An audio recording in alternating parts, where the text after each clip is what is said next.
Welcome back, everybody. Scale Success Reptile Podcast. Thank you for joining me on tonight.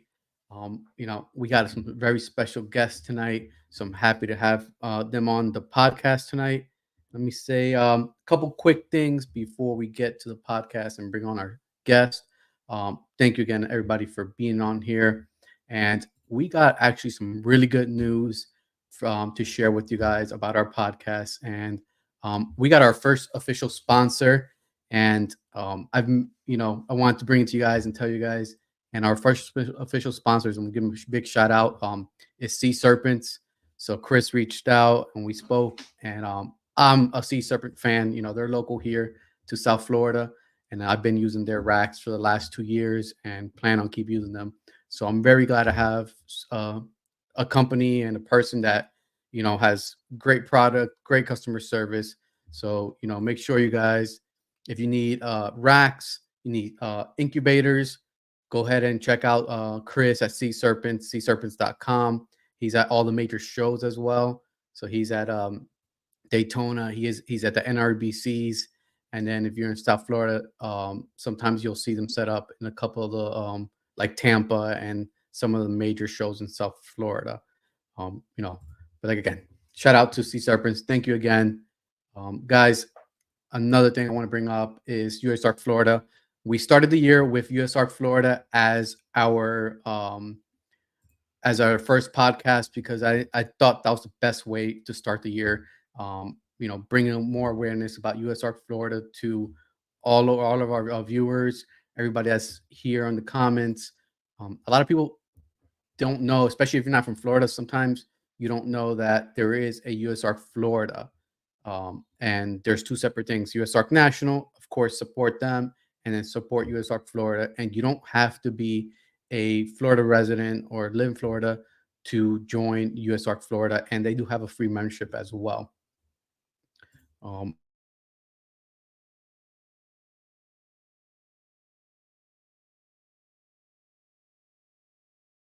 In record keeping, in husbandry, and all that stuff, make sure to check out Husbandry Pro. Use our link and this QR code to get a 30-day free trial. And we got Ship Your Reptiles. It's partnering shipping. You use Clover's 15. I ship your reptiles on one of your shipments and save $15. And if you're the one shipping, you can save $15. Or if you're receiving and the person hasn't used Clover's 15, mention to them, hey, I have a code. Can you see if you can use this to save me a couple bucks on shipping? Other than that, what else is going on in our world is we have the hognose are out of brumation. We got that, and there's already started pairing. We actually already got a lock in the first week of pairing, so that's pretty exciting.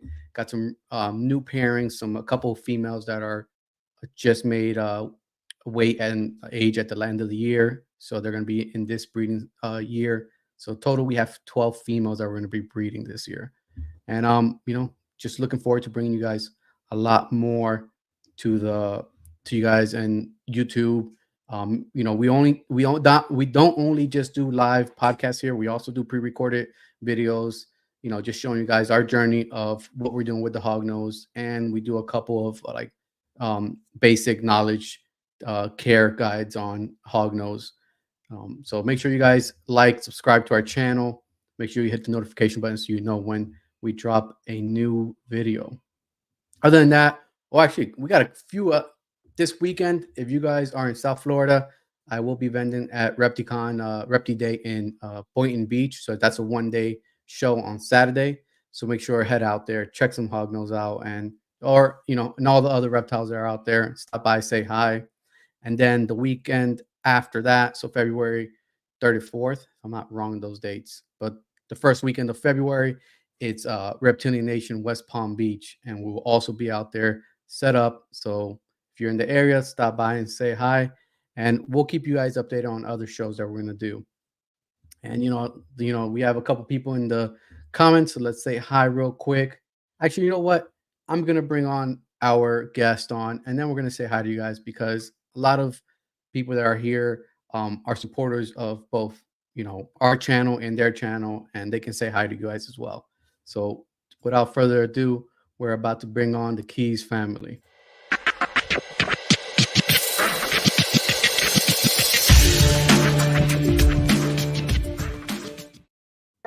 Just a little bit.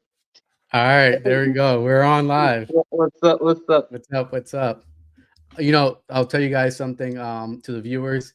Usually is T. He's usually late, and I was the late one today. Yeah. Blame Keysha. Well, I said he could blame Keisha though, but That's right. he, That's right. he I took got on like 40 he took seconds, like less than a minute to go live. it. We keep the show going on. It happens. It happens. First of all, I want to tell you both, thank you for coming on the show. Thank you for having me on you guys, both of your shows, and Hair Down Friday and the podcast you guys do on Wednesday. No doubt. No doubt. Our pleasure. Our pleasure. Sure. So let's say hi to a couple of the people that's on here saying what's up. Mike, Herb Collectors, what's up? What's up, man? Thanks for joining in. Mike. Yeah. North Florida Cold Blooded. Thanks for joining in. That's First time seeing you here. Patrick, what's All good, right. bro? Sure. That's Patrick. Wiz Constrictors, what's up, homie? I'm wearing my There we Wiz go, Constrictor costume too. Yeah. I'm Wiz today. Yeah, you know what it is. Yeah, another South Florida guy, Eric's Morph Factory. Eric. What's up? Bosa Reptiles, always supporting, And I gotta say something. A lot of these people supporting tonight and in the comments are from the V Unit and from the Trap fam too. So thank you guys for being here and supporting us. What's up, Emilio? The V Unit wouldn't be here without him. So thanks again. Jessica, what's up? What's up? I know Dan's in there too. So what's up? Thank you for coming out here. There he goes, right there. I'm trying to put it on the TV. Dan, what's up? What's up? Thanks for joining. Bohemian Exotics, Carissa. What's up? Thanks for joining again. We got Joey D from Meteoric Serpent. What's up, bud? Thanks for joining in tonight. Lock and Loaded Ball Pythons. What's up? What's up? Thanks for joining in. Frank, what's going on, bro? And Pipeline Pythons. There we go. Thanks for joining in, guys. The homie and the sponsor. Oh. There we go. So, how's you guys' days doing today? It's a Tuesday. It's midweek. Yeah, Tuesday is normally date night for me and Keish. Yeah. So it was no, I interrupted your date night. Sorry. Counts. We're doing it together. Yeah. So like, oh shit. And then it was like, oh man, all right, it's you the homie and you blessed us. So of course. Thank you. Thank you for bending your date night for us, I had mentioned if Keisha was going to be on because I was trying to get my wife on with us, but she's still helping with homework with the girls and stuff. So, how you guys know how that goes, Mm-hmm. So, maybe she'll pop in later on when she's done with the girls and stuff. So we'll see. But other than date night, anything new going on with you guys within the last couple months? We moved to Georgia. So and it was like a double move because we stayed with friends initially until we got our place. Mm-hmm. So it was like we moved and moved again. So it's like rough for the snakes. Yeah. And that's one of the biggest topics I wanted to bring up because there's people moving around, especially it seems like there's a lot of people moving around recently with reptile within the reptile community. From a scale of 1 to 10, how stressful was it moving with the reptiles? My gosh, I see a good 8. A good 8 at least. Man, yeah. It was rough. It was rough. So thankfully we didn't lose any snakes during the move. And we lost like 2 or 3 rats. So that was good. But it was still like it was nerve-wracking because I had put the snakes in the U-Haul. So I was worried about getting too hot.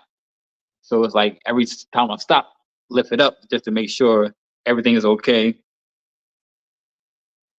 Okay. and we left at night, so we want to worry about the sun beaming down. Mhm. And had the rats in the car. We hitched the car, had the rats in the car, and with the windows down. All right. The ride So itself was cool though because we did it while we were doing hair down. Oh yeah, yeah. That was fun to have people with us the entire trip entire from when we trip. left out to, arriving in, I think it was like 6 hours, something like 7 that, hours. 7 hours. And people stuck with us the whole time. And it made it really, really special. Yeah. Stressful, but special. Yeah. that's pretty cool. That's pretty cool. I remember you guys did a live when you guys were taking the snakes back on and put them into their enclosures. Oh Your yeah, that was a first TikTok. move, That was right? that was our first TikTok. That- Yeah, it was a TikTok. TikTok okay, live. that was TikTok. That's our Yeah. second time doing TikTok. Like, first we did a little like 10-minute TikTok live, and then we did that one. It was like we doing this, might as well do a TikTok live, and that's the last time we did it too. It was so good, but we didn't do it. Fun. We had fun, but we didn't do it anymore, which is crazy because it's like got other views and subscribers from that. Yeah, TikTok can go like a wildfire. Like there's moments where you grow a lot and then it slows down. It just goes in with waves, like anything with social media, right? Yeah. Um, with the move, with the animals, what was the most like the hardest part? Was it like the planning, what time leaving, on how to pack the animals? How to pack the animals so that they're secure. And once you get there, putting everybody back where you had them, I think that they're still not in the right spots. after a while, it's just like, all right, it's good. Yeah, because I knew where everybody was at. Like everybody, I didn't have to label my tubs. I know where everybody's at, and I just all right, go to this tub, pull this one out. I can't do that anymore. It's like You see, that's interesting, like how you get like that muscle memory of just grabbing here, pulling the tub because you know exactly where that snake is. Yeah, yeah, that's gotta be tough too. And then if you guys don't mind talking about, it's like, was the move? What was the reason of the move? Did you guys just want to move out of Florida, or was it work wise? oh, change of scenery. We was talking about moving to Georgia for like a couple Oh, wow, years, yeah. and then it's like let's do it. It's like everything just came together and like all roads pointed towards Georgia. It was time, lease was up, I had a job where I could move. Terrence had the opportunity to try something different. It's like perfect. It all came together. That's We great. were That's thinking great. about doing it eventually, like in a few years. But Mhm. like everything, the plans just fast track. I like to say, you want to make God laugh, tell him your plans, because no matter like he knows what he's going like. You can't say, "Hey God, I'm gonna do this." God, like, nah, man, shut up. This is what you're gonna do. So God That's had true. his way. God wanted us doing this, and that's exactly what happened. He That's lined great. everything up for us to make this move, and he's still making things happen. So it's crazy. That's great. That's great news. Because sometimes a move could be rough. Settling back into a new place. Oh, it was risky. Not even just the animals. It was Yourself, right? Like, risky. It was yeah, a lot of it was faith. Like, all right, we're gonna do this, not knowing like what's gonna happen. Like, this is what we want to happen. We don't know what's gonna happen, and timeline and everything just worked out. It's like have faith and belief in yourself, and stuff happens. Positive thoughts. That's the main thing. Just having that positive mindset, and you're the controller of your destiny. You can manifest anything you want in life, period. You just gotta have that willpower and think about it. Think about it. Put all your efforts in it, your eggs in a one basket. Like, look, this is what's gonna happen, and just go with it. And have that faith is gonna happen. It'll happen. So yeah. that with anything in life. Anything in life. I agree. And, like that's a good point. If you really want it, you'll figure it out. You'll figure it out how to make it happen, right? And you guys have each other. I think that's another big part too, having a great partner to be able to push and support each other. Same thing with my wife. We wouldn't be at where we're at today, and in whatever like life, careers, and this and with the kids if we didn't have each other. So that's another very important part, I think, having a That's a support fact. system. I would not be here if it wasn't for her. Oh, I definitely. That's funny. So you talk about support system.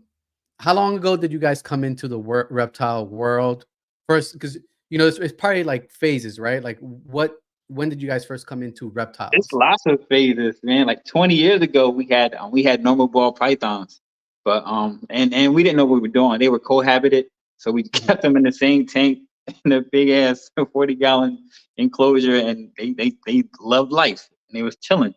Then fast forward a few years ago, we the snake that you used as a picture, we got Mhm. him from our first reptile show in Daytona in 2019. That's our first morph. We got him, and then it just like they sold us a snake that wasn't he wasn't eating, so I had to learn how to assist feed, and that's how I found YouTube and reptiles. So that is rabbit hole. I just got addicted to it, like but learning more and more and more and more and more. And she saw how much I was into it, so she went and like made up Keys Constrictors. She made the YouTube, the TikTok, the Instagram, Facebook. She did all that stuff. She made up 3 logos. I didn't even know none of this. I did, yeah, I didn't know none of this. None of this. Because I was just like talking. Just talking, we just talk. And I was just talking to a homie of mine that was like that was breeding snakes. I didn't even know he was breeding snakes till I brought it up. We was working together and he was like, "Oh man, I'm breeding snakes." So he was teaching me stuff and I was just like asking him everyday questions. Couldn't wait when he came to work to ask a question. When I came home, I stopped watching sports. I was just watching YouTube snakes.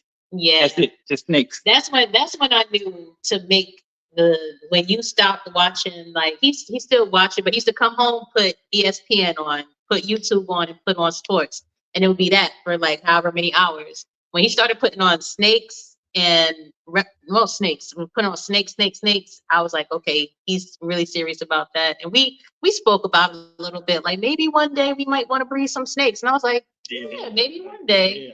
And I was like, not even though I didn't think anybody's gonna like take the name Keys Constrictors. Like Yeah. who else is gonna take that name? But I said, let me just put it in here and just put it as a placeholder because I know this is something that he's gonna want to do in the future.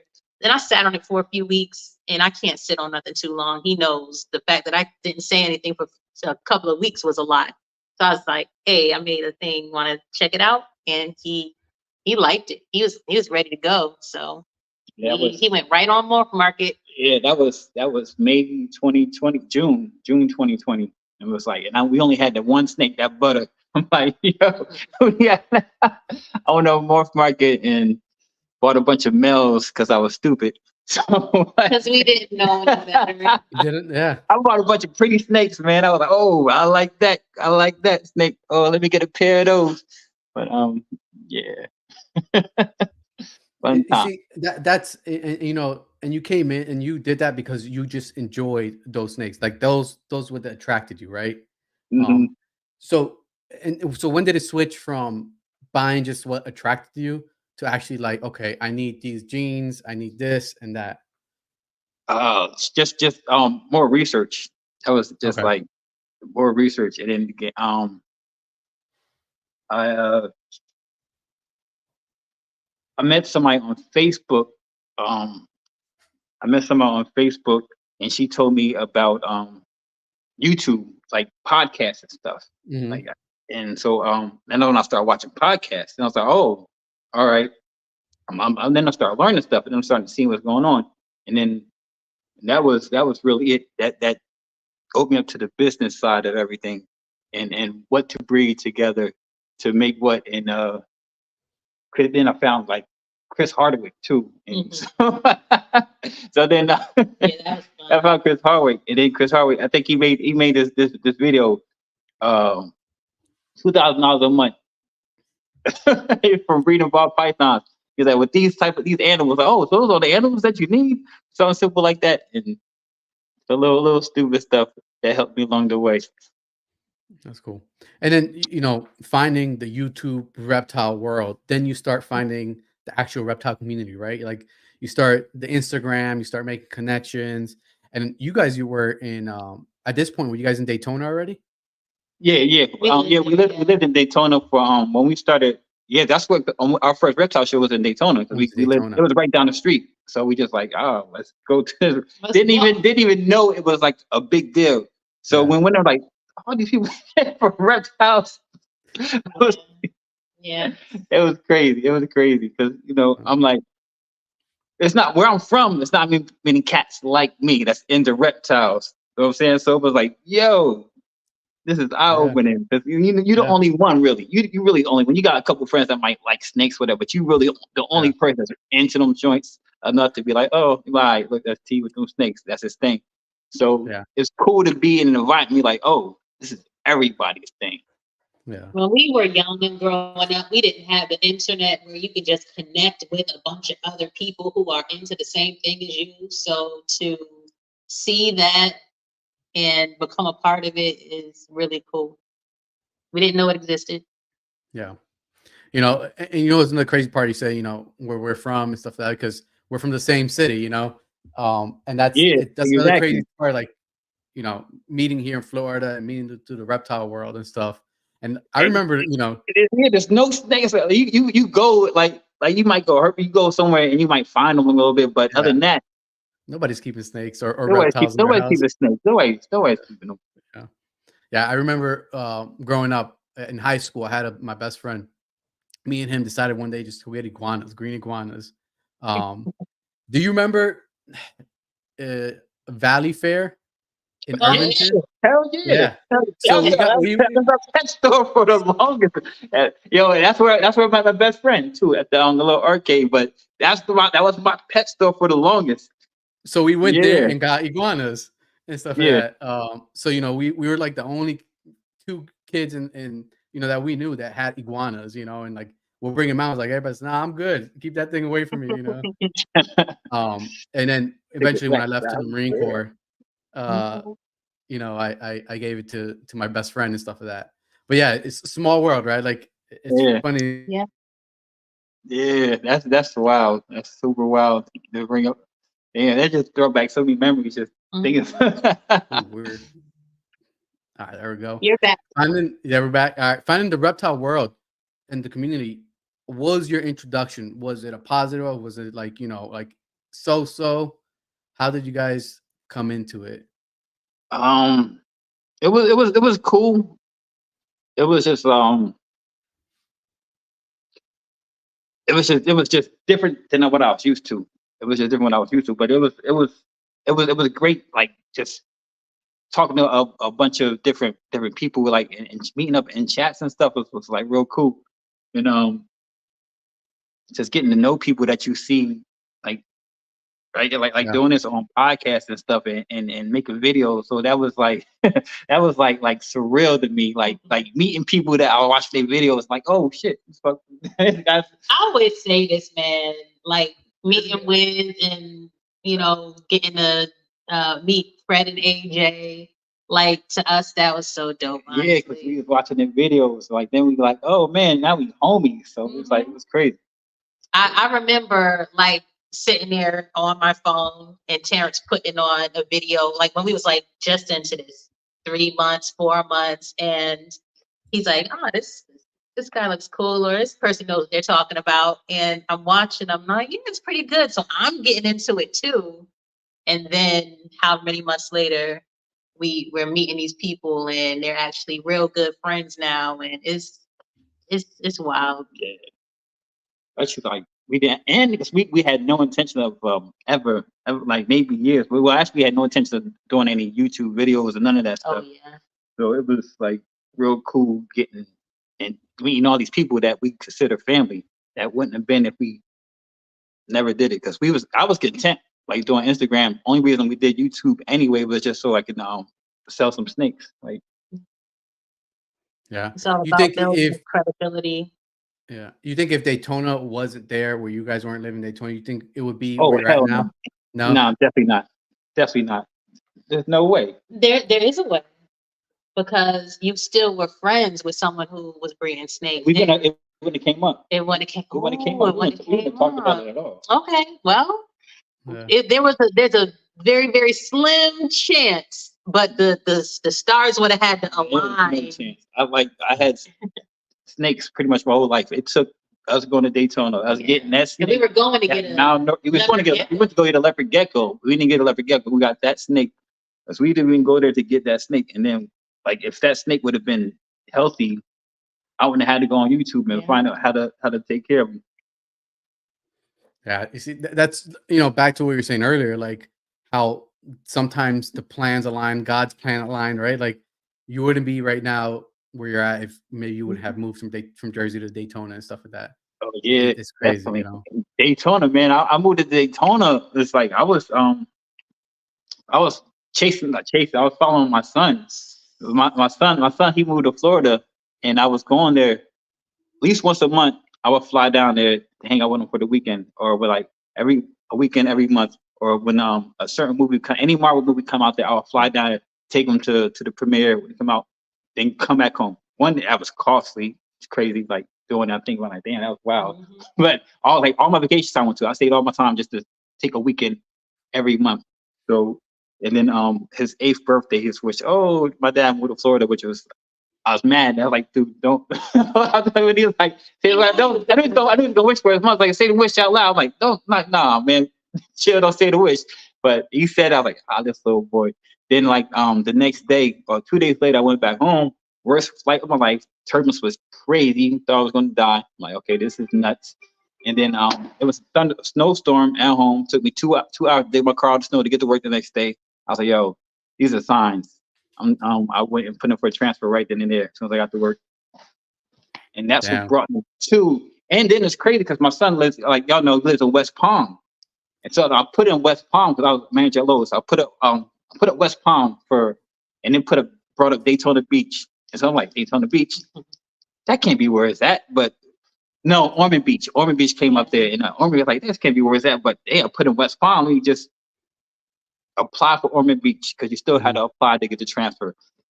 So they had the phone interview. It's like, all right, yeah, come on down here. I'm like, all right, cool. I accepted the job, second position. That's it. Then I was like, oh, all right, now I need to look for. I gotta find a place to stay. Let me look, see where it's at. Like Ormond Beach, that's close to Daytona Beach. Now I know Daytona Beach is far because I had a homie that lived at Daytona Beach, and he used to always, yo, come visit. I'm like, dude, I'm not coming to visit you. I'm down here to see my son. I ain't taking 3 hours out my day to drive up there and drive back for the time I can spend with my kid. So I knew it was far as fuck. And I already agreed to this job. And I was like, I ain't that type of dude. So I took the job. And the rest is history. I moved to Daytona. Then I ended up moving to Daytona because there was a Daytona's right outside of Ormond. One thing to another. So it's crazy all the events that led to this to where you're at today. Yeah. And like you, he don't like me very much. That's why the internet be going out. It's like, I don't really want to talk to this dude. So he's trying to front. We know you fronting, bro. We know you fronting. Don't be like that. He paused it. Oh, you paused it? Yeah, he's doing a mannequin challenge. He's doing a mannequin challenge. Or maybe he's got some green tea. You know, everybody know he do green tea. But it's all good. I got mine. And I don't care who sees. All right, I think I'm back now, right? Yeah, you're back. All right. Damn, I was gonna say, and then like now that you're in Georgia, it's very interesting. Like, just imagine where else is gonna lead you. Finding a new reptile community, new people, or even meeting people that you've, saw people through internet and stuff like that. So what's cool is where I'm at is because there's a couple suspects in the same city as me. I got my bros, Orlando and Terrell. They in Dallas. That's where I stayed when I first came up here. And Derek in Dallas too. Big D, he's a suspect. He lives 30 minutes away. And I already met a couple people that breed that live not too far away. So this is still good. But I just still haven't been going to a show yet, which is crazy. So I'm itching to go to a reptile show. Yeah. Like, I mean, I feel like a lot of the reptile shows are like in Atlanta area, right? Yeah, the bigger which ones. is it's not that far. It's Atlanta is 45 minutes away.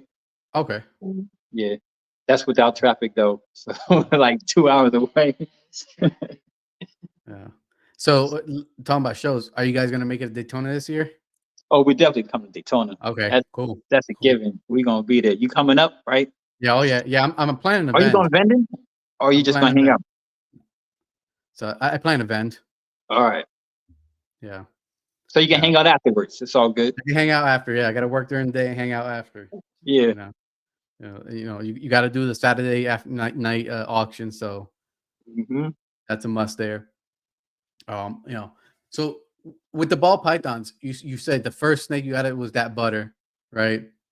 Hmm. Um, what was the next like major gene you got into your collection? Oh, to me it was pied. So, because Okay. just to me at that time, man, I wanted a pie ball. So when I got a pie, that really that was like amazing to me. Pies and bananas and all the sauce still in the banana. So all those, which I got all those single jeans that I was just like, oh my god, these just look great. I got all them. No. So pied, and then you're so right now, what's your collection like? Like, what are your major morphs that you're working with? Oh, oh man, I'm a kid in the candy store. I got damn near, I got so many jeans, dude. I'm crazy with it. Like recessive wise, I'm probably working with at least 10 recessives. So at least 10, maybe. Well, definitely more. So I'm gonna say at least 10. So I'm working with a lot of stuff. I'm just trying So to make as yeah. many doubles, triples, ever quad. Well, I did try to do a couple quads, but as many heads as possible. So With everything within what you I'm gonna say what my plans are. Everything within the yellow belly complex. So I got a bunch of recessives, which each 90% of my recessives either have yellow belly, gravel, or asphalt in them. So all I'm trying to do is, or specter.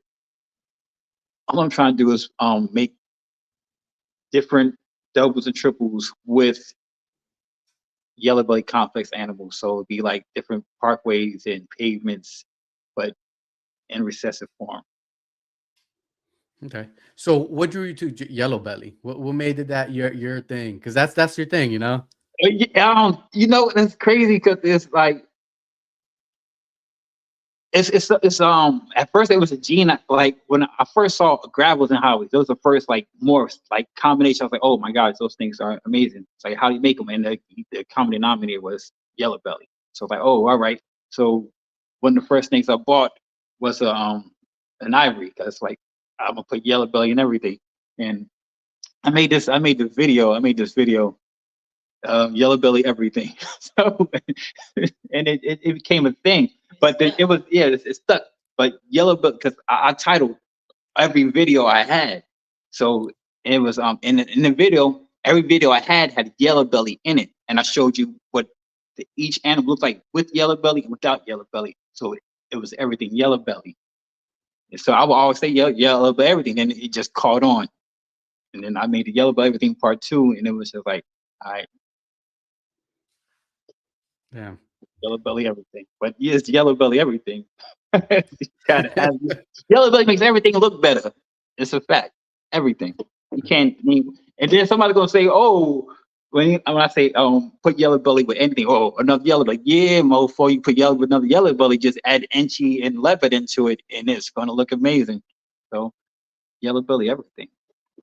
So with Yellow Belly, what is it, a recessive or a dominant? Uh, it's a codom. It has a It's a super codom. form. Yeah. Okay. All right. Yeah. It's an elite combo. So it's like if you pair yellow belly and gravel together, you're going to each baby that comes out is either going to be yellow belly or gravel. So it's not going to be any normals coming out of the pairing. Okay.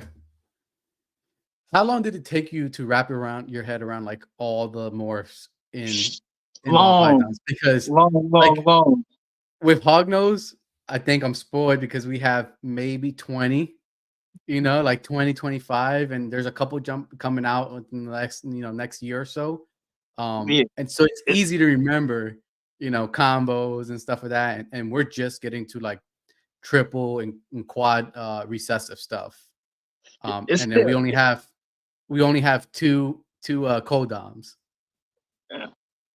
It's still learning process though. It's like I think the hardest part to learning hooks. Once you got down on codoms and heads and the recessives, once you figure that out, then the rest, then like, then you got to worry about lead combo things. It's a lot. There's a lot to to wrap your head around. But once you get it, it's like you got it. But I remember, oh my gosh, yeah, when we got that butter, bruh, because it was like I was walking around because the dude ain't telling me what kind of snake it was. With nothing, he just like, here's a snake money. So I was walking around with the snake, like, yo, what is this? What is this? What is it? Everybody tell me what it is. I'm like, well, but how do you know? Oh, yo, I feel so stupid now whenever I talk about this. But how do you know? Like, what is it? I'm like, so I asked him, I was like, this motherfucker, yo, what is this? He's like, they say what this. I'm like, Yes, like 6. like, all right. Because then people say lesser platinum butter. So still like, and not knowing that they're all the same, pretty much the same fucking thing. Now I know, but still like lesser, like, I don't know, like, okay, what this is, but still, like, but how do you know? How you know? But just look at it. So now, of course, you look at snake, you know what it is. It's a snake. Like, so it's, you know what morph it is. So it's, oh man, I just felt so stupid. So you could tell. There's another dumb thing I did too. Yo, so I was talking to somebody. Nah, you know what I'm about to say. I was talking to somebody about these snakes and the little spurs they got, and near their private areas. I thought that's how you tell the sex. So I was telling like, yo, I got these males, whatever, like, not knowing that's not how you tell. Yeah. Oh. I thought you were talking about when we got Gigi and Kobe, and we thought Kobe was. Oh, but I was talking about Gigi and Kobe though. I was talking about them, okay. I thought Gigi and Kobe. I could tell if they were male or female. I'm like, man, I got these 2 males. That's good. Yo, Yeah. Oh my gosh. But you know what? That's the beauty of learning and the learning process, stuff like that. I lost my train of thought. I was gonna go like, and I'll tell you a story where, like, sometimes the inexperience catches up and stuff like that to you. Like, I was vending Orlando show, and if you're watching, no disrespect to this person and stuff like that. But he comes up to my table and he says, all right, I want to buy 3 pairs of hog nose to breed in the future. I was like, okay, what genes you're working with? He started naming them, and it was like the most expensive genes there is out there in combos. It was some of the most expensive. Yeah. All right, what's your budget? He goes, $2,000. I was like, you might buy 1 pair with that if you get double heads, because all this stuff was recessives. Yeah. And he goes, no, he goes, I've done my research on morph market and stuff like that, and I'm pretty sure I can get the 3 pairs or so the 6 snakes for the money I'm looking for. I was like, so tell me a little bit more about it. So he pulled out his phone, and what happened was he had in his mind that he can get a het and a normal and create the visual. Oh. So of course that $2,000 probably would have got him 3 normals, whatever, male, females, and then like heads and double heads, if that, Yeah. So, and if it was somebody else, and like, if I didn't take the time to talk to him, he probably would have gone somewhere and bought, all these things, and went home, waited 3 years to breed these females and stuff like that, and like got all normals. Yeah. So, and it's part of it. It's a part of the learning process. And then that day he's just like, what? He goes, thanks for, he goes, I just got to save my money now. He goes, I'll be back, Mm-hmm. So do you have other, like, once you started thinking about like the morphs stuff, that did you understand like the heads and stuff that pretty easy? Nah, see that took me a little minute to get. I was just like, to get to wrap my head around the percentages and how, and like head to head parents and head to visual. And then it was like, then one day it just clicked, but still, I was like, yo, tell me again. Tell me again. I still don't know how the math works out with, like, normals to heads. I mean, what's it called? Double heads to head and stuff like that. Oh, yo, it's crazy how some people just rattle about, so they got about like 15% chance. Like, what the fuck? Yeah. Okay, Rain Man. I know I had Or a one like, oh, that's 100% a 1 hat. in 18 chance there, like 1 in Yeah, 64. Oh my, yo, the odds are crazy. The they're odds are crazy. crazy. Yeah, yeah. The Especially odds are when you start crazy. getting into like triple head stuff. Yeah, it's like a Yeah, 164 or 134 or something like that. Yeah, yeah, like yeah. nuts. It's pretty crazy. So Keisha, how are you with the genetics? I'm not. No. I'm not. I'm not. That's not one thing. I learned a lot a long time ago to let him do that. And he learned a long time ago not to get frustrated with me because first and foremost, me and him, we don't process things Hmm. the same at all. So we've come to terms with that already. But She's real artsy. She got a mouth for arts. we realized that it's best for him to do what's in his wheelhouse and me to do what's in mine, meet in the middle where we can. But yeah, other than that, I don't expect him to do what I do. I don't expect him to do what he do, and I don't expect You him to expect me to do what I do? I say that you know what I'm saying. But yeah, I don't do the morphs. I don't. There's a few morphs that I like. There's a few morphs that I love. She got good eyes. There's some stuff that yeah. Thank you. Um, if he has a question about what the untrained eye thinks, then I am somebody that he can go to. And That's yeah, cool. I mean, and that works. You guys are a perfect team that way, and you guys complement each other on that. So, and the same thing for my wife. My wife will come in here sometimes, and she'll start just pulling tubs open and be like, "Okay, that's pretty. That's pretty. This and that." She has her favorites, but if you tell us, you ask her what are the combos, this and that. I'm a lot better than I was before, Yeah, and I picked up on terminology like, oh, yeah, the blushing on it and the dorsal and all. I know all the terminology. I know what it means, and I can She put don't it know genetics. together. Yeah. But to sit there yeah. and think about what this is going to look like with this, and y'all start talking about these morphs that haven't been made yet, and they're like, oh man, I bet you if you add da da da da da, it's gonna clean that right up and da da. I love listening to that. I love it. I can't do it, but Yeah. it's so interesting. So And I think that's like the art part of you that enjoys that because it is right. Like you sit down and you look at two snakes, and yeah, genetics. Okay, I got this snake, this snake. If they're visual and have the same morphs, they're gonna produce this. But then actually sitting down and visualizing, okay, if you let's say you had two males of the same exact genes morphs and one female, maybe one male looks better just to like just because it looks better, you put it together and you're like, okay, that was the best combo when you see that the outcome, right? Yeah. So yeah, that definitely takes, I think, a time and I think like a special eye to really take a time and look at it because you can grab simple two albinos, put them together, you're gonna get albinos, right? um you know but there might be this albino that looks a little bit better, looks at least in the hog nose, you can get like yellow albinos or the more end of the red albino stuff, so if you Mhm. start breeding those together, you can get those variants of the albinos. that's So cool. in ball python, is there any talk about like line breeding? Yes, definitely. That's how some people. That's how you get that quality by Hmm. line breeding and taking the best of the best to breed and keep breeding them. Well, not keep. We can't keep breeding them, but as much as you Keep can, and then just producing, yeah, better yeah, quality. Yeah, for yeah. sure.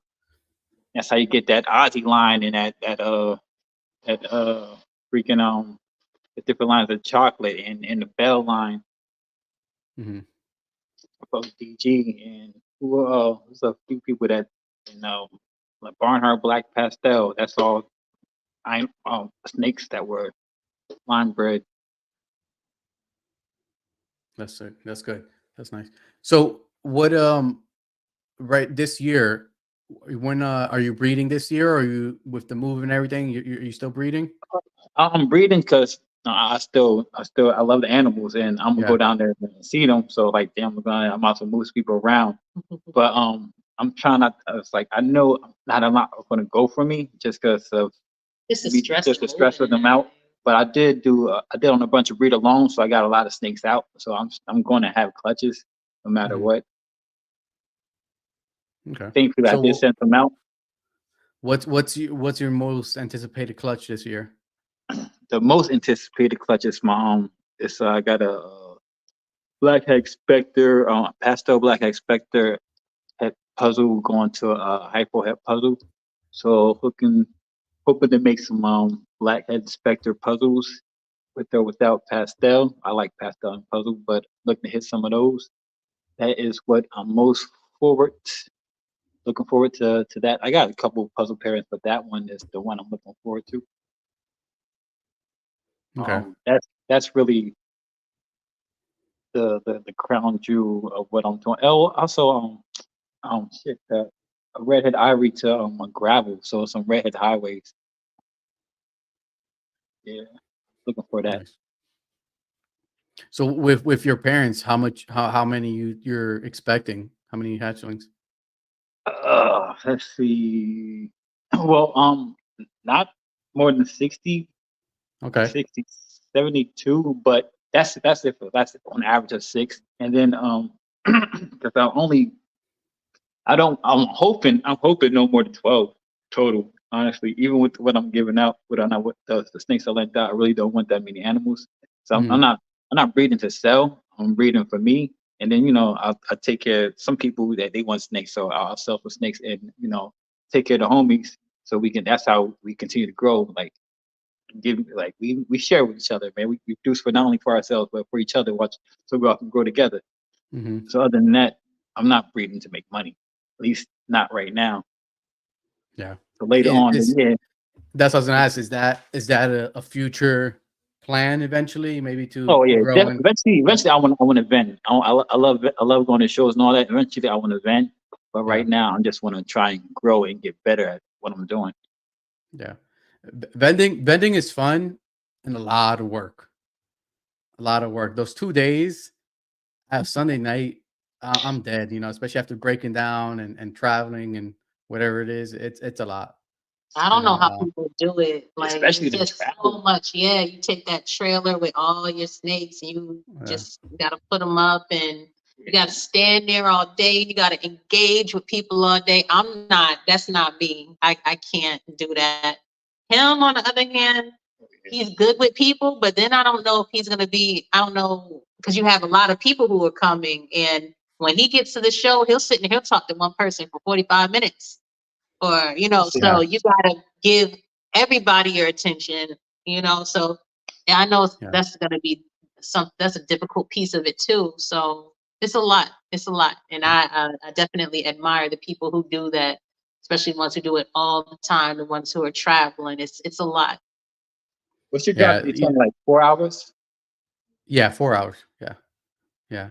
I'm gonna vend Dallas NRBC Dallas this year in April. Oh, nice. So Oh, I'm still, that's a drive. Oh man. yeah, yeah.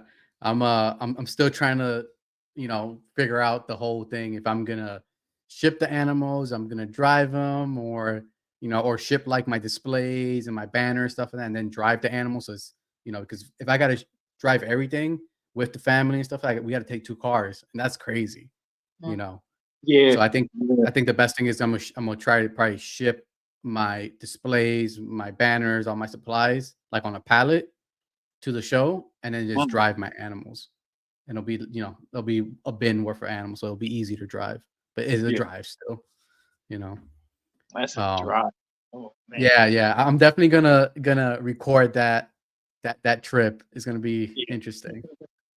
So, you know, yeah, and like you said, there's people that do shows every weekend, every other weekend, travel from all the way from the East Coast to West Coast multiple times a year.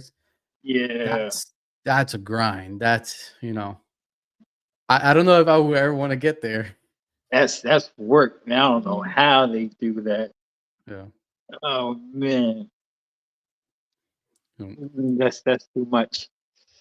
The For you packing, to I know vent, the packing of the animals that Friday. It's like work. yeah. Like usually like the local shows that I can just drive Usually I'll pack them the morning of. Like I'll just wake up really early and pack them. Um, but like if I gotta travel, I gotta pack them. Like let's say for Daytona, I gotta pack probably Thursday night to leave Thursday. Yeah. Friday. To get out there Friday afternoon, set up and all that stuff. You know, it's gonna be yeah, that April show is gonna be rough. For you to vend, how many animals you think you want to produce to actually vend? It's just to produce, just to vend. Mhm. See, the thing is, I gotta take account of what I'm holding back. Like, Mm, you gotta think what you're gonna hold back. But just to get started, I don't think I would need that many. I think like 24, 30 animals would be just enough for a table, just to get my face enough out there and just to enjoy the mhm. show. Because you're not like, unless you just you're that guy, you're not gonna sell that many animals regardless.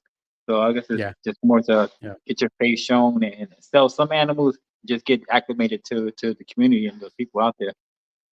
yeah. Let people see No, what you and got. and if you could find a show that's closer to you to get your feet wet and stuff like that, it's the best than doing like a crazy long, trip for a major show.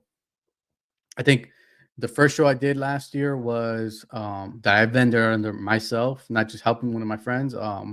Was Repticon Miami. I think I had gotten 2 tables, but I didn't have enough animals to do two Oh, then tables. you had 2 tables. Wow. I had 2 tables. Yeah, but I didn't have enough animals to put on 2 tables that were ready to sell. At that point. But now that's my usual right now. 2 tables at a show. Um, Mm, was it last year I produced 100 and some change hatchlings. yeah. Hognose just lay a lot of eggs, so Oh you, yeah. you Yeah. don't need that You gotta many you to gotta to move produce. them. Yeah. So like even now, there's shows that are really good, and then there's shows that you barely make the cost of what you spend on the show and stuff like that. But it's part of it. You can't predict what you're gonna make, how it's gonna go. You just got to do it at that point. You know? So if you do a show, what you think you want to do a local show? You want to do like a Daytona? Oh, definitely local. Definitely Okay. local. Eventually I want to go to not Daytona. I wanna go and enjoy, enjoy Daytona, but definitely Vin local. Okay. Just because I've heard a lot like of if I people go to say that. Daytona, 'cause if I go to Daytona, it's like I'm gonna see a lot of my peoples, and I want to be around there, like vending. He wants to enjoy the Yeah, I show. want to enjoy the show, but the local, yeah, I've been local shows. Yeah, I've heard a lot of people say that they rather just go to Daytona and hang out and look at what's at the tables and actually vend. Like they vend other shows, but Daytona just want to go and hang out.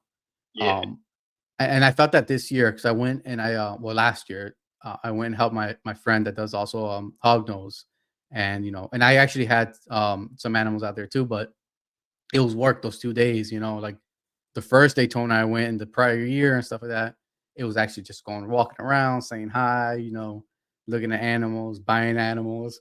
hmm So, we'll see. I'm trying to get to Daytona this year. Hopefully I can get in the main room, but we'll, keep my fingers crossed because that back room is. hopefully, yeah. Trey was talking about that last week. That he hope he can make it to the main room this time. Like, but he said he sold. What he said he sold like 17 animals or something. He still sold a lot of animals, which is crazy. I'm like, that's part of being in that second room though, man. It's not the competition ain't all there. Mhm. You see, and it's interesting because like I've heard, and this from like hog nose breeders and stuff. I heard like people in the side room were like, "Oh, we didn't get nobody stop by our table," and then like people at the tables like, "We had so many sales and stuff." So I don't know. It's Yeah, you got to I didn't experience it even for yourself, right? I didn't even get that much spend that much time in the second room too, which is crazy. Yeah, we don't only time I went over there, I had to went to go specifically to see somebody speak to them, and I went to go in and see the mimic gene. And then Okay. it's like, damn, I lucked out. Man, luck out. But I wish it's it's not that it's hard to walk those shows, but it's like it's a lot to see. That's a lot of tables. That's what I do like about it. And that's what Tinley. I didn't see everything in Tinley, but that's just because I felt like congested. Like, man, you just need to get some air sometimes, and Tinley is so busy. Nice. I like Yeah. I like it's so weird. It's like Daytona has the wide open rows where like you can fit 10 people. You could drive side by side, right? Literally. And then you got Tinley where it's literally you're packed in like sardines. And you gotta go. Somebody's always behind you. It's the left and the right lane, and you gotta stay in the left lane and the right lane and go with the flow of traffic. And it's so the shows are so different, but they're both so good. And it's weird how they're so different, but yeah. Yeah, I gotta try to make it out to Tinley maybe this year, just to go and walk. You know, there's one in March, right? Yeah, but if you're gonna like see March is dope, and October is cool. It's like October is way busier than March, but that's because you got a bunch of hatchlings and everything that came out and see or that hatchlings and grew up. You get to see them. They're at that age that you can sell them. It's like March eggs just getting on the ground pretty much. Excuse me. So it's not quite as busy because people aren't bringing all the powerful stuff, but they bring them in October. So you do want to go in October. It's especially if you're not claustrophobic, it's a great time. Or you're not it's like social anxiety. It's good for you. But you know, some people they can't deal with a bunch of being around a bunch of people. Yeah. Nah, you know what? I'm probably gonna try to make it October because I think the NARBC Dallas it's April, and then then Tinley the next month. So that's way too much traveling back to back. So I think I'm gonna start planning the October trip. And then that's another goal too. You know, eventually trying to vend Tinley. But you know, that's that wait list there. So you got to get on the wait list now. Then, like you talking about, eventually you need to sign up now because I know cats that have been on the wait list 4 years before they got on there. Yeah, I've heard that wait list is really long. That's why. And I think Jeremy was on a couple years too. But Will and Audrey, they said they hustled too. They was like they went and did every freaking NRBC to see they'll help their chances out, and they still had them waiting around. So you got it as early as you can. Let them know that you want to do it. Yeah. And then with hognose, and it's good that you got hognose is dope because you know that's something different than ball pythons, but they still want you to have multiple species. Up there, I gotta get to buy. You have to have a permit to buy a hognose up there because it's a native species. Yeah. Oh wow. Yeah. So like for me, I have to apply to vend and get a permit to take hognose in, and whoever's buying them, they have to give me a copy of their permit. Yo, that's crazy. Yeah. Damn. Yeah. You gotta take a picture with them too and stuff like that. You don't believe you. Have your ID out. So it's interesting. So I mean, I don't know, you know, vending if it's gonna be a decent show for hognose or not, but I think it's just the experience, you know, to go out there and check it out. You know, the good thing, you know, like you were saying, NARBC Dallas, when we went, so it was Arlington last year because it was actually in Arlington in September. We went and there's decent space. It's not Daytona wide lanes, but it's decent space. It was packed, but now they moved it to Dallas, and I think it's a bigger venue. So they're having a couple more people. That was the only reason I was able to, I think, to get a table there. Because they were moving to Dallas, and they're going to be able to add like an extra 10 tables or something like that. If not, I wouldn't have been able to do it. It's kind of sad. I always wanted to go to Arlington, but I guess Dallas is. I'd rather go to Arlington, Dallas, man. Cowboys playing Dallas. Eastern Rangers. No, but the Cowboys Stadium is in Arlington. Get out of town. Oh, good. Yeah. Oh, nice. Hell yeah. Yeah, the Cowboy Stadium is in Arlington. My sister-in-law lives out there, and like they live in Arlington. They're like 10 minutes away, 10, 15 minutes away from the Cowboy Stadium. Oh, that's Yeah. crazy. So that's like a freaking giant when we used to play and you know Yeah, yeah. New Jersey, New York Giants. Reese In Rutherford. Jersey. Yeah, it was crazy. Freaking They New used to York play in Giants in the played in Jersey. Meadowlands. Yeah. Yeah. So, so let me ask you this: if today you had money wasn't a issue, what pair would you buy to breed? Oh, probably be Twister and Tornado. What are those runabout right now? Oh, I don't even know because only one person has them, so I'm sure they are Okay. expensive. Yeah, Yeah. but besides, well, Yeah. I know well, I think Brittany sold Justin some Tornado, Hmm. but only Anna has Twister, so I'm sure it's expensive, Yeah. and nobody else is Yeah. working with them. So hell yeah, I want to be the first, be one of the first ones to really do some things with them. Yeah. That's interesting because I bought into last year and this year in the hog nose there's this what's it called? It's gene recessive called Swiss chocolate. Swiss Um chocolate, I like it's that. called Swiss chocolate, yeah. So I bought into a female 2022 in December I bought a female. And then last year I bought a male that I'm still waiting on. But it was like it's the newest gene that has came out for hognose. So that was what Richard mindset where there was like, all right, there's only a handful of people working with it. Why not Hmm. jump into it now? Yep. Um, you know, but now with like the Twister and Tornado, what would you want to put into it? Me, Yellow Belly and Yellow Clown. belly. And Clown. Yellow Belly and Clown. Maybe, well, puzzle. Yellow Belly Okay. and Puzzle. Yeah, create Yellow and Puzzle in one, and put Asphalt into the other. Nice. Combine them. Crazy. So you wouldn't even go straight to like creating more, getting more twisters, tornadoes. You'll go outcross them and add more, make heads and stuff like Yeah, that. yeah. And the byproduct, you're gonna make more of them anyway. Mm-hmm. So Yeah. might as well start You know, making some different morphs now. I'm gonna be holding them back regardless. So, yeah. That's well, that's an interesting like point of view, especially like with the market right now, right? Um, Creating heads will be the perfect time to do it right now and holding back. Um, what are you guys' thoughts on how the market is doing and like where it's going?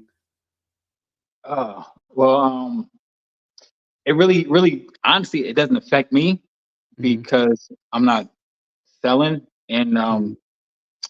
I didn't put money into those high end jeans that the value is going down. Mm-hmm. So it's right now it's just good because things are cheaper. So like, I can actually purchase more at a better rate, and then the market's going to eventually go back up. So when it goes back up, I'll be more prepared. Yeah, no, that's a good point. If for a buyer right now, it's great, right? Like it's buyer's heaven right now. Being able to Mhm. bump up your collection and add those those jeans that you've been waiting around to see if somebody Yeah. makes a deal. So that's So a that's a lot good of point of people view. that invested and are getting out now, they're trying to recoup some money. So now they like, all right, I'm selling this stuff dirt cheap. So now other people are benefiting. Yeah. Oh, in the hognose world, we haven't seen that um yet happen where like a gene tanks. I think it's just not that many genes out there, and it's so we're in the infancy part of hognose breeding. And then like so I think about it as like what can we do to prevent that from, like I understand things go up and down, right? But like what do you think probably can maybe prevent from it like tanking, hitting rock bottom? There's too many people breeding the same thing. Mm, You mass produce something, supply goes up. So demand ain't going up, just supply Yeah. is going up. So you got to bring Mhm. that price down. So people monitor how much they're breeding, then you can control how much it costs better. For sure. Yeah. So like you said, being a buyer's market, are you looking to add anything this year? Do you have Um, your eye on anything? I got I got stuff coming, so it's like I got a Okay. lot of stuff coming. Nice. Yeah, when the weather picks up. Yeah, that weather's been rough. I've had a couple snakes that I've been holding to ship out, and Memphis is it's was it yesterday, No, today, Memphis last week? is scary anyway. So Yeah, I got a update from Triple Reptiles today, and nah, man, stuff that happens with Memphis. yeah, there's always something with Memphis. Like right now, they're talking about like there's shipments and stuff like that are being stored outside because they're so Oh, packed and it's delayed. crazy. Yeah, It's yeah. crazy. So I was like, definitely not shipping anything out. Checking every day to see if I can ship some stuff out, and I'm waiting for stuff to come in too. So we'll see. Because usually by this time of January, weather's decent enough where you can ship stuff. But it seems the storms the last couple 2 weeks have messed all that stuff up. Yeah. You know? So you say you have some stuff coming in, and then any recommendations is like somebody that's maybe watching tonight that wants to get into breeding ball pythons. Any recommendations on a couple genes or practices that they should have down packed before they really dive into it? Oh, get some recessive females. Get some recessive females, and it'd be good to would have a few different codoms in it. You want to have a couple genes in them, and like wait for the male until that female's up and coming, and then if you want to get a male, don't just get one, get two. You're gonna need a backup just in case that male decides he don't like girls this year. So have your backup. Always have a backup. Um, don't just go for the deal. Go for quality too. So when you picking out animals, look for quality. Don't like, oh, just because something's cheap. It's probably cheap for a reason. So have that in mind, and don't be afraid to ask questions. Ask questions from the person you're buying it from, and ask questions from people you trust. That's good. Yeah. Yeah. Asking questions. You know, um, don't, like you said, don't be afraid to ask those questions. If they're not willing to answer, then it's for a reason, right? Yeah. They're probably hiding something, or they don't want to. Ask about everything. Ask about Yeah. eating habits. Ask about everything, because some people try to unload problems. So hmm hmm Do you have, talking about eating problems with your hatchlings or any of your holdbacks, adults? Have you ever had like a snake that oh just won't eat? oh yeah, yeah, it happened. It's like had a few that just didn't want to eat. Um, I had some that went off food for like 6, almost 9 months.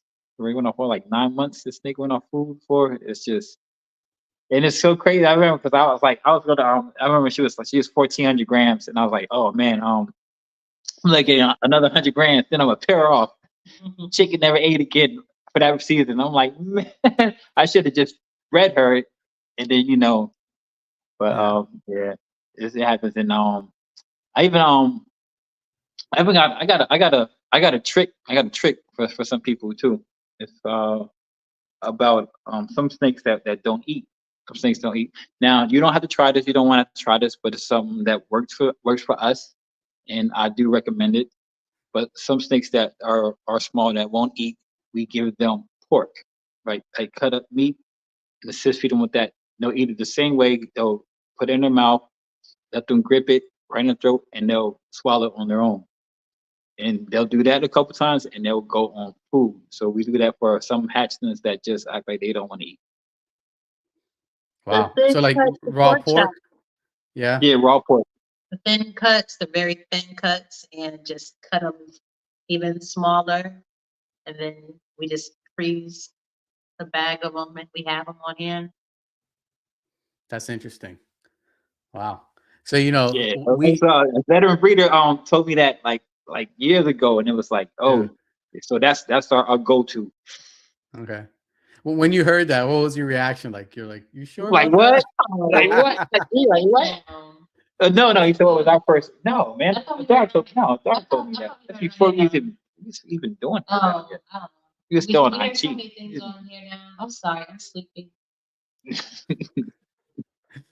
That's I'm funny. still here now. So how Uh, long did it take you for actually to try after you heard that?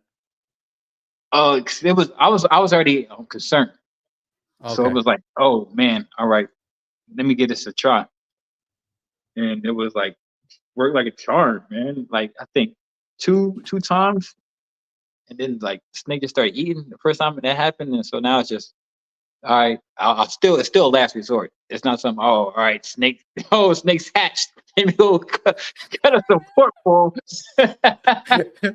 Fire the pork Nah, chops. we go to the motions. I do. Like I like to feed rat pups, but if they're small, too small for rat pups, then I just do ASF hoppers. Got a little fur, do ASS. If they don't eat, I'll try them a couple weeks. They don't eat that, and then I'll go to the pork. If I have, Interesting. I'll try mice too, but I don't like dealing with mice. But I'll try mice. Yeah. See, and that's interesting because like in the hognose world, we use like different fish scents, like tuna, salmon, and then like toad and frog for like picky eaters, stuff like that. So but then you get I don't know if with the ball pythons, but like males hognose will have that time of year that you just shut off food.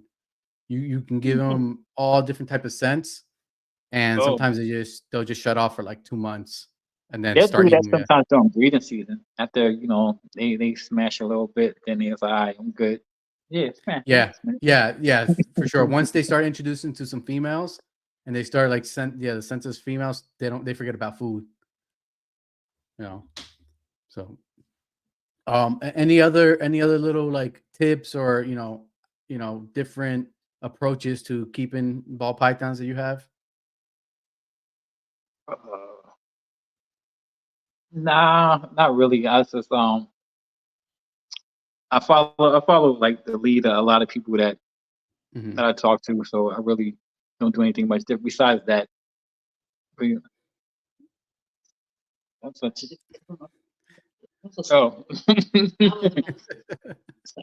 Yeah. And You know, so I'll still get this advice too, but like if anybody that's new in hobby, find a nice community, a nice group of people that you can talk to, and you can bounce ideas off against, and people that's going to tell you like it is, like yo, you shouldn't do that, you shouldn't do this, and be reasonable, not just somebody hating, but just that want to see you succeed. That's this thing about it. It's like be around people that want to see you succeed. Like I don't care. Like I want to see people like I always want to see people do better than me, no matter what it is. Like oh man, yeah, better than yeah. you doing it, but and I was no hate in my blood for anything. So like any way I can help anybody do anything, I'm here always. I like that. Yeah. No, it's important. You know what? Because if we have a lot of people failing in our community, then that's only going to hurt the whole overall everything, right? If people always have animals dying just because they didn't get the right information or the lack of information out there, then that just hurts everybody. You know, I think the more success that people have, the more the reptiles are in people's hands, the better it is. You know, I have friends now that were definitely afraid of reptiles, and just by seeing the reptiles, my snakes here and there, they're okay now. They don't want to keep them, but they're okay with them now. They're So not as scared. Like, oh, man, all right. yeah, Changing one person's mind, that it helps, because when people have conversations about snakes and reptiles and animals, you got one less person who Like, their yeah, answer is going to be, oh, yeah, kill it, yeah, or oh, burn those the would be house nice down, pair all of that. boots. Like, some idiots say, oh my, Yeah, yeah, oh my. so I hate people say stupid stuff like that. Oh, that would make a nice pair of boots. You know what? That's you why. don't talk like that about people's dog or their Yeah. cat So or why their would you? rabbit. Well, at least you shouldn't. You really shouldn't. But So why would you do that? yeah. that would be an interesting comeback. Like it's like somebody sees your snake, tells them, "Oh, that'll make a pair of boots." I was like, "Do you have a dog?" Yeah, that'll probably make a nice fur coat or something, scarf. Yeah, Hair, like for a goat. you know. You know what's interesting? It's interesting. We are a little spoiled with like the reptile community and like going to reptile shows because like if we go to reptile shows, you expect right to go to reptile shows. Even people that might go there that are a little bit afraid or going there because of a friend, a spouse, or their kids, and you see people are like, okay, no, I'm good. I won't touch it. I'm just here to support this person. I then did Aquashella this year, and it's in the same place they hold Daytona, and it's a Yeah, mainly a fish um, show. Aquachella. And Like that sounds dope. Aquachella. yeah, and it was pretty cool. It's like the whole setup, the production. It's like it's really really nice. Not as many as vendors as Daytona, but everybody had like really big booths. There's a lot of like major companies set up there displaying their products and stuff like that. But what the crazy part was that there was a handful of us reptiles. Maybe there was like maybe 5 reptile vendors there, and it was us, and then there was chameleons next to us. People would be okay with chameleon, but come up to the table and see snakes, turn around and be like, "Oh no, not snakes," and walk up to the other side and not even go through the whole aisle. They would just And turn it's like, around. why? It's like people are Yeah, so ignorant. Like, oh, because they're slimy. They're not slimy. Touch this snake. Yeah, because you never yeah. touched the thing before. You just assume they're slimy. I can't relate. I was never one of those Like, people who were scared of snakes, scared of lizards, man. scared of reptiles.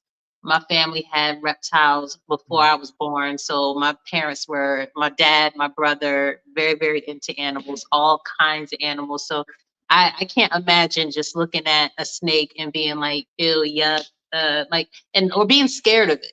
Like, I understand this for people who live in areas where it is, snakes, the snake will kill Mhm. you, that's one thing. But people like us, and the only snake you've ever seen in real life is a garter snake. It's like Cut it out. I used But to I used to are you pick up scared of snakes garden as a snake? kid, and it's like I Yo, can't but imagine. they do bite. Everybody's got They bite phobias. though. Garden Everybody's bite. got I get bit phobias, by a but garden it's snake when I just was like fifth grade. I think a lot of people are just there. It's the thing to say. No, It's the thing to say. And there are people who are really scared of it. And there are some people who just ignorant. have been told that snakes are bad. So snakes are bad. That I can't respect. I Yeah, can't. I wasn't allowed to say the word snake at my grandma's house. You wasn't allowed to say the word snake. Oh my, yo, my grandma was she was yeah, like that. yeah. And my mom, so she didn't like them either. So like I couldn't have them as kids. So soon as I left the house, bro, as soon as I think I was 19 when I left the house. 18, whatever, 18, 19, and I got a snake. Yeah. It's funny because my mom's the same way. Like the iguana was like the tip of what I can do, and she didn't even want to see that thing. When I brought it home, she goes, "Take it to your room. Don't ever bring it out." But like now, with all the hog nose stuff of that, when she says she's planning to visit, she goes stays in a hotel. Oh She damn. won't stay here. That's so She serious. she won't Oh nah, stay here. nah. Like she's like definitely afraid, but she's one of those people that she has a phobia. Like she can't even see a picture of a snake. Uh, You know. That's one thing. That's one thing. I would never Oh yeah, yeah. My try grandma to. couldn't see a picture either. But when I got older, I went older. My mom's ended up moving in with me when we got older, so she had to deal with it. Somebody asked, did Keysha get Terrence into reptiles? No, we just both have always loved reptiles. Yeah, yeah. Yeah. You see, I got my girls got me back into reptiles, and then my wife, followed behind us. She finally last year, no, the year before that, she bought herself a bearded dragon at Daytona. Nice. Yeah, and she loves that thing. She has it like in this 4x2x2 Oh, enclosure and stuff like that. Yeah, nice. yeah. My wife's one of those people that like, if they have an animal, it's the best of Oh everything you can give yeah, the animal, like yeah. it goes, the next level up. But she loves that thing, it's interesting. Um, One other question I had was like if if you guys like if it was like having to, you know, move or have to like dwindle down your close not close down, but like small get your collection smaller, what would be your like what would be your plan if you had to do that, either because of moving or anything? That have you ever that ever crossed your mind? Um, Actually, yeah, it has. But I'm trying to figure it out, honestly. But it would be, I would go the best of the best, but they would have to be stuff that I can that it stays that lane that I'm trying to get it, that I'm trying to maintain. All the animals that just gotta have that have the yellow belly complex in it, and recessive in it. So I'll just make sure whatever animals I keep have that in those attributes in them. Yeah. So it won't be quite as hard, because like there are animals that I bought just because I liked, and Hmm. not that because I had specific plans for. So I would just have to get rid of my eye candy. Just go Gotcha. for animals that suit the business. Yeah. No, I get it. Yeah. And what do you think about, because like there's certain sometimes people say it's like don't treat it as a business. What are your thoughts on that? See, that's where I'm at, like in the middle, because like I Hmm. breed, like it's a business, but I breed for me. Hmm. So I still treat it as like, what would I like? Hmm. And the business aspect is, right, all these side animals that I'm producing. That's where the business part comes in. So you're not gonna keep having clutches of every animal you want. That's just like, it's redundancy in that. What's the point of having a bunch? You just have animals. That's really hoarding. I want animals that I want to see, I want to look at, and the problem is right now I got to hold back as many as I can to make more. So, but once I get those animals that I want, I can let go of a lot more animals. Hmm. So Yeah. You I will know, only get rid of stuff that don't suit my plans. I got animals that don't really suit my plans, but I like the way they look. So yeah. And that's perfectly fine, right? To keep those animals that are just really nice looking, and like everything doesn't have to be a breeding plant, right?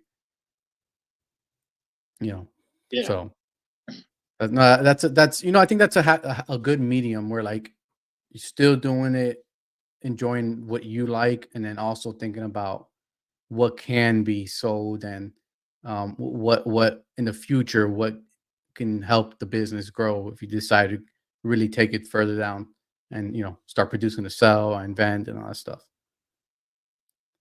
Because what's interesting is like the local shows, all that stuff, that's most of the time that sells is like the pet price animals, right? yeah, and stuff stuff I'm not like breeding too. So it's like, but Yeah. that's like, like when I'm ready to vend, I know I'm gonna have to start breeding those animals. Hmm. So like I haven't did a pod parent since my first season. It's my first. I did like 4 or 5 parents my first season. Haven't did any since, because I'm not in the pods. Yeah. I was initially, I was like, oh man, they're beautiful. That was crazy. But then I was like, oh man, that's not what I'm here for. But I know when I want to start vending, I'm gonna start breeding ones. I still got plenty of Yeah. pod animals to breed with. I just haven't, because I'm not trying to vend. So there's no point in me even making them Yeah. right now. But when I'm Yeah, ready because to, a pie is one of those, those definitely those it's a bunch I eye-catching got pets, I got you all the know? bells. I got like every animal that's in the bell complex. I can make bells. Well, I never did a bell parent. Well, I did one, but I didn't do it with the intention of making bells. I did it with the intention of making highways. Hmm. So, but because I had yellow belly and gravel on both sides of this thing, but I didn't go in there with intention of making bells. So I would go in intention. I would go and making bells. I did one banana pairing, and that was my first season. So I don't really want bananas. But when I would go to Vend, I'll breed them. But so I really haven't tried to make pet animals. But when I decide to vend, I will. I think that's a perfect plan, because you need to have them, especially being somebody, you're gonna be a newer person vending and stuff like that. That's where most of your sales, I think, most of the your new customers and stuff that are going to come from the pet, stuff, because I'm most of the people that are within our community that are serious about it and care about the animals started as a pet, right? Yep. I don't know many people that said, hey, I'm gonna go get this snake, this, whatever snake it was as a pet and spend more than $500-600 on it, even that's expensive to some people, like, some people do, and I was like, yo, that's crazy. And I feel that didn't breed. I was like, damn, so you bought that snake and you was even breeding? Like, it's just nuts to me. But some people money long, so they don't care. Yeah, that's true. Yeah, I mean, because there's some really nice stuff that what's it called? That it costs. It catches my eye, and I go look at it on Morph Market. It's like, oof, ball python stuff. Right, I was like, whoa. okay. Yeah, I was like, no, because I would never. I'm not gonna say never. You never know, but I haven't had any inclinations to like buying ball pythons to breed. But there's certain things that catch my eye, and I look at it. I was like, I can't spend that on the pet right now, Yeah, because right now it would be a pet. It's like, yeah. Good night, love you. I'm gonna say, earlier you had touched base on like feeding and stuff that you guys breed ASFs, right? yes. And are you guys feeding just ASFs to your ball pythons, or is it a mixture? Mixture, ASFs and rats. Only three snakes eat only ASFs.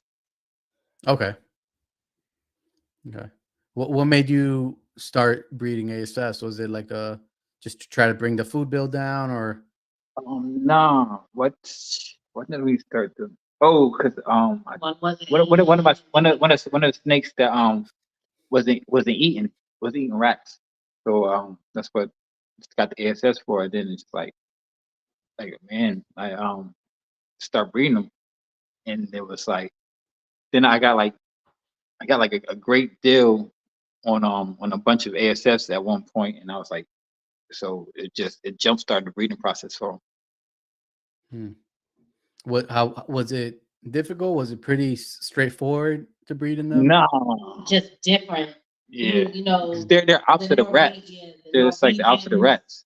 You get used to how they do it, and then you get these smaller, and they were so much more hyper than the Norwegians. They were jumping everywhere. They were, they were a little more bitey, and takes so long for them to, have the babies and all that. Takes so long for them to grow, and things that you think are cons can really, it's just different gestation periods and all that. So you have to time it differently with it was just different, but you learn to really enjoy the ASFs after a few generations. They started jumping a lot less. They started getting used to when you pull out the tub and everything, they're not all trying to get out, and so it was a little bit of a learning curve, but it was good. That's cool. I've thrown the idea around to do maybe like a few colonies of mice or ASFs, just to try to help out with the feedings and stuff like that, especially with a lot of the babies and stuff that we have. I haven't pulled the trigger on any of that stuff yet. Do you guys breed? Have you guys tried both the Norwegian and ASFs? Yeah, we do the Norwegians, but yeah, Norwegians, it's a lot of work. It's more work than ASFs. It's a lot of work. Keeping them clean. The ASFs, they smell so much better than the Norwegians.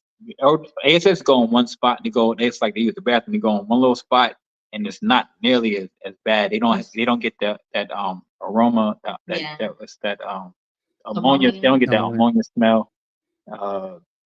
Yeah. Yeah, and like pros and cons. Yeah. Pros and cons. They're two different animals. But it's just they grow so fast. They grow so fast. Yeah, so there's and they start breeding so much faster. It's like ASFs. Like you got to get them started. And then sometimes the first couple ones, they like, oh, I'm eating these kids. You can't eat these kids. I'm eating these kids. So yeah, they want these kids too. So you gotta get the right ASFs, man. But once they start breeding, man, they're good. Yeah. And now they're protected too, man. They love their babies too. Rats don't care. Yeah, they like, yeah, take my babies too. So if they don't eat their kids, they protecting their kids. They'll they'll have the kids wherever the hide is at. They'll be in the hide. They'll sit right on top of the hide. Like, you want to get these kids, you gotta knock me off the hide. Yeah. Like when I used to do the reels and stuff with the ASFs, and it's interesting, the colonies and just how they interact with each other, and you see the different ages of the babies trying to take care of the younger ones, and it's just so cute seeing them. Like, yeah, Have you ever had like? She likes the rats. She likes the rats. Yeah, I can see. Have you ever had one like, all right, I don't want to feed it off? Oh yeah. The kids, Oh, yeah. Kids each had their own Yeah, they picked through naming them. We were naming the first few that we had, but there were a few. Todoroki had like a little mask. That's an anime character. So and he had a little mask. Yeah, so then you know, like, that's one of Todoroki's kids, and you got Todoroki's grandkids. I think just came from that line. All right, that's grandkids. Yeah, there's quite a few we held on to. Yeah. Alexander Hamilton. Man. Mm-hmm. That's funny. That's cool. Yeah.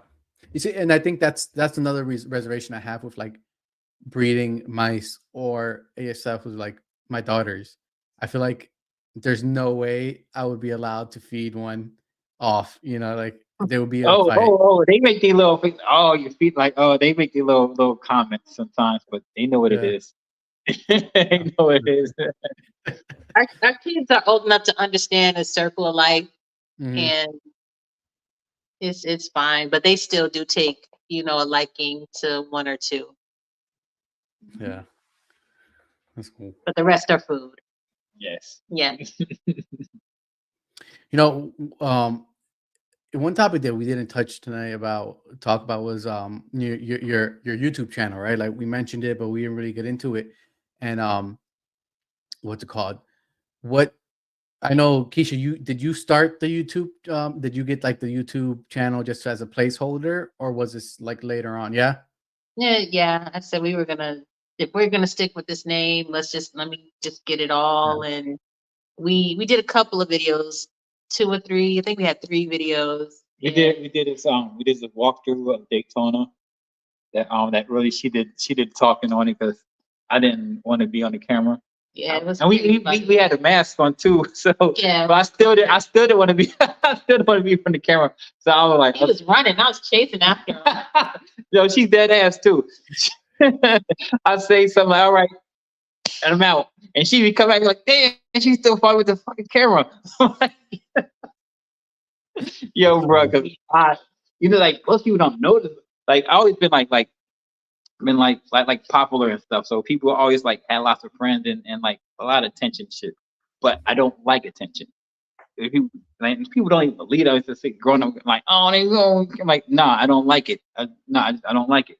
So, but I just got one of those personalities that people just gravitate towards.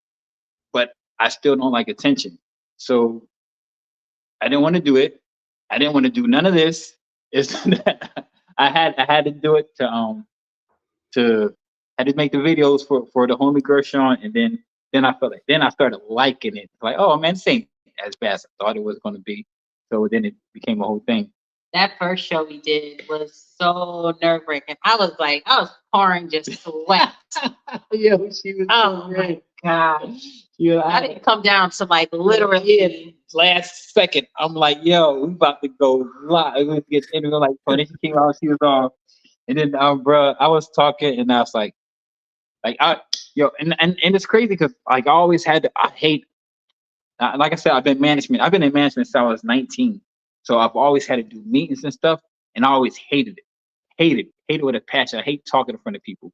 Like I could talk to people who would talk to anybody. I could talk to 20 people. We sitting around just chilling, talking. You just don't want to be the center, yeah. I don't want to be the center point. Like, bro, like always like that. Sports, everything. Like, oh shit. Like, even though like I want to be the man, but I don't. But you don't got to tell me. We don't got. It's not even got to be a known thing. Let me just be the man in my fucking head. I don't. Everybody don't got to be here to see me play. None of that shit. But oh, bro, I'm like a walking contradiction. But it's, I like. I hate. I was there for some of those meetings that you used to do, and they were great. They were great. I hate attention like that. But So what was your first like live you did? the first live I did was Gershon's Okay. under 1,000 podcasts. Okay. Yeah. And then that's when Keysha was like last minute Yeah. came on. Yeah. Yeah. We Yeah. did See, that that's funny one. 'cause, like that's what I feel like with my wife. I think she's been on maybe like one or two like pre-recorded videos YouTube videos that we do, but it's never been on live. And she was like, "Okay, I'll think about it." And then last minute doesn't, you know. I think See, it's just now a I prefer nervousness. live. I don't like pre-recorded stuff. Like even when we do our videos, I don't want. I just He want like doing one like take. one take. I just want to do this video and get it over with. Yeah. So you did the under 1,000 pod, and then you started your channel. No, you already had started your channel then. No, Yeah, right? we started channel, but we were making the videos. Gershon said to make the videos, and then he'll put us on the under 1,000 podcasts. Mm-hmm. He won't tell you this. He will say that he never said this, but he said you need to have 3 videos. He got to have 3 videos. I thought it was four. Or 4 videos. For us to be on my show. I'm like, bro. You only had like 2 at the time. Yeah, like, bro. Like, man, so I had to make some videos. So we made the videos. So if you scroll down and see the first few videos that we did, just know that we were under duress. We were coerced into making those videos, or else Gershon wouldn't let us on. So we made the videos, and then we went on the show. And by the end of the night, we were like, "Oh, I felt good because, like, yo, it's like, because before that, I only been on Instagram, so like." So like people knew me on Instagram, whatever, but then it's like people started like hit me. I would start talking to people like, oh, it seemed like, and it was like, yo, we like what you did, and breath, fresh air, energy, and all that shit. So which was cool. That's how I met a lot of people. There's like people just like hit me up, which is dope. Because there's a lot of people that I was following, and then what happened? We did.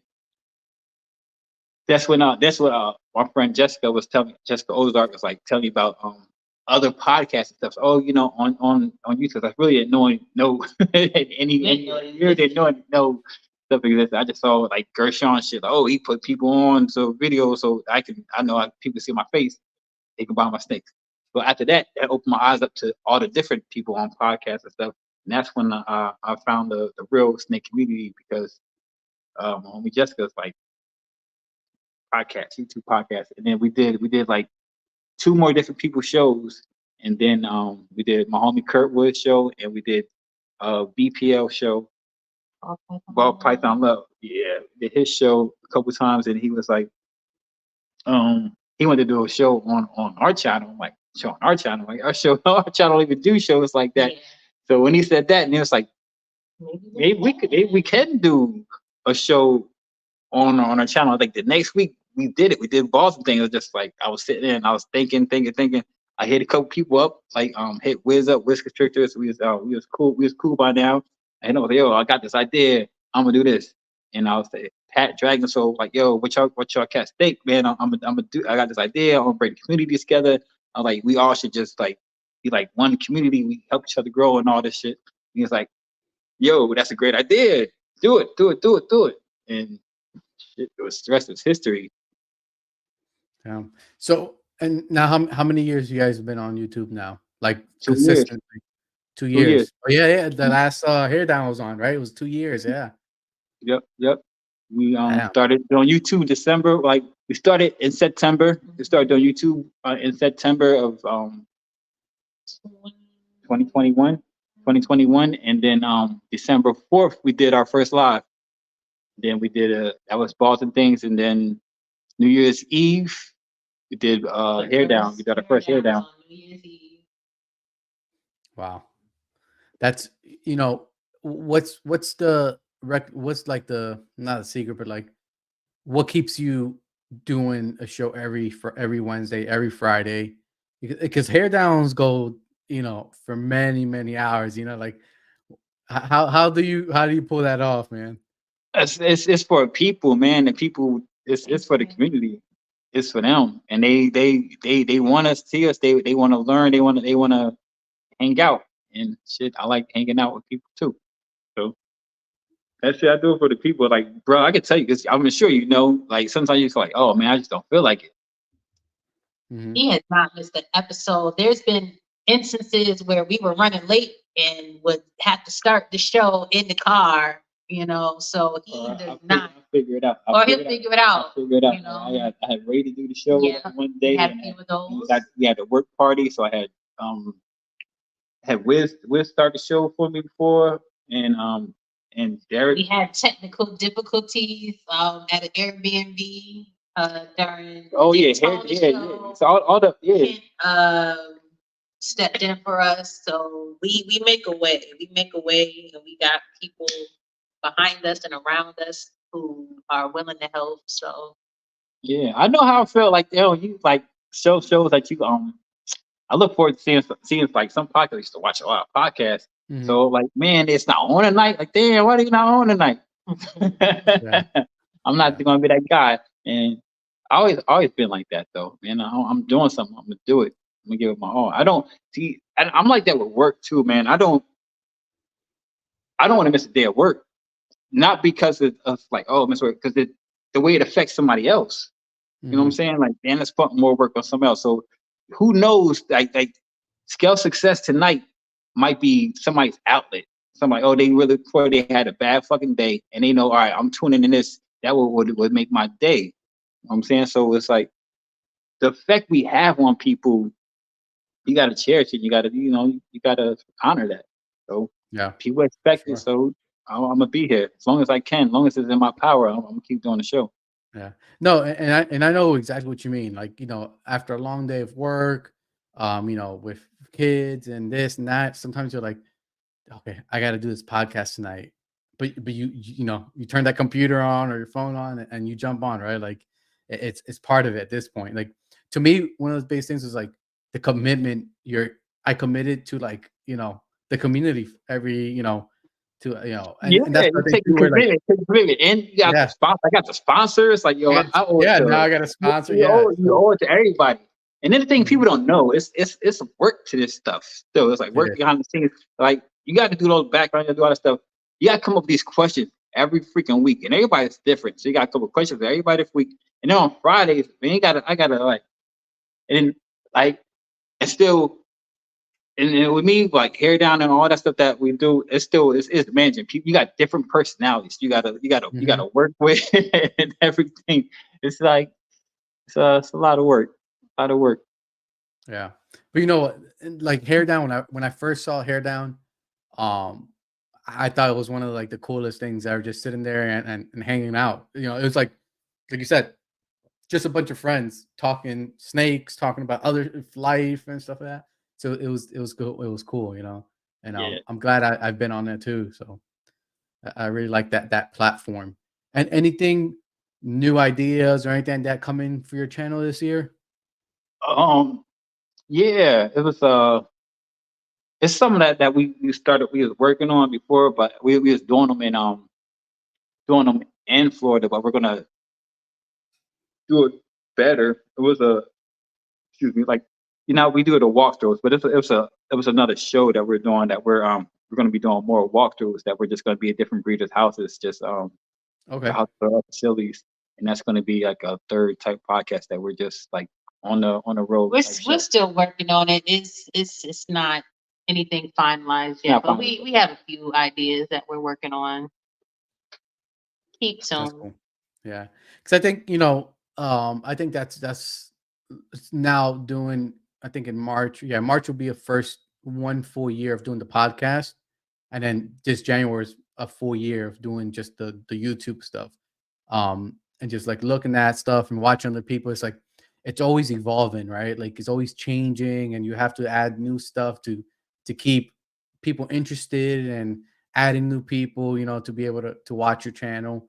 So like you said, it's work. If I think if maybe if you do the same thing over and over again, eventually it becomes stale, right? You don't want to watch. I mean, there is some people out there that watch the same, like sitcom over and over and over again. But when something new is, you want to watch that new stuff, right? So I think that's why the podcasts are great, because it's new every week. Yeah. Mhm.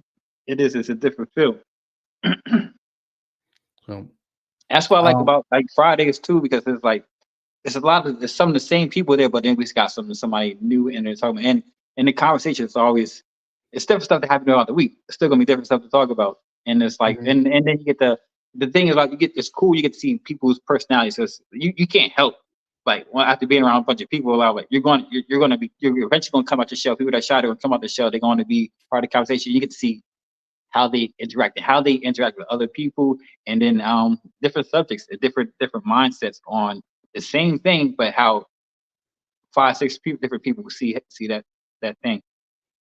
Yeah, I mean, like whoever likes one morph, maybe the other person doesn't like it, right? And it's just preference right there, and I think that's another cool thing, like just keeping the open conversation and discussion going on. Frank.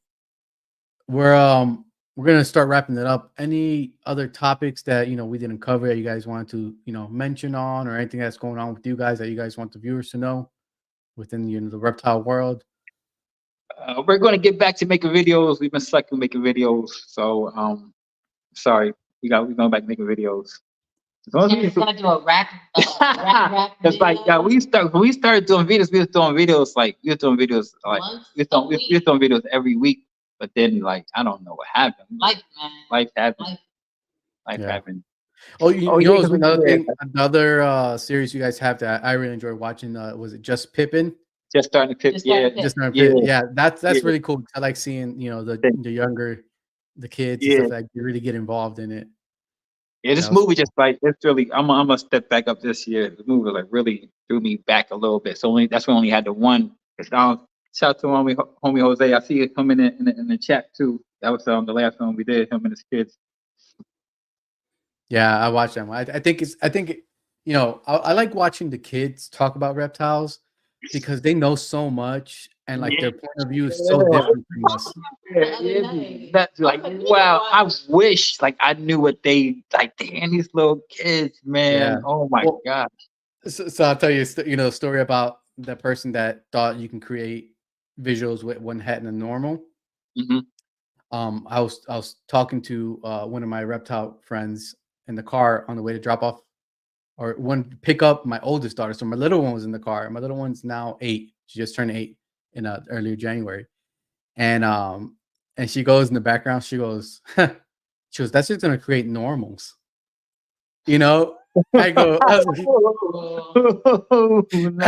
started laughing. I was like, damn. I was like, I should have had you. Man, they pick up on this stuff. Nice. Yeah. She's like, that's just to create normals, and I was just talking on what the guy was talking about. I didn't even say the guy's gonna create normals. I said oh, it's a head to a normal, and she just laughs and is like, that's gonna create normals. And it's funny because to them it's just normal information, right? Yeah. So it's interesting. So proud, man. I'd have been so proud if I'd heard that.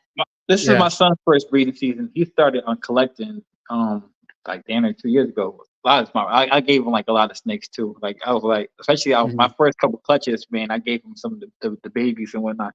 But this is his first year, his first breeding season. I gave him some ready to breed females too. But he's still been he been buying some nice animals too. But I'm so proud. I can't wait for now has eggs on the ground because it's his first year breeding.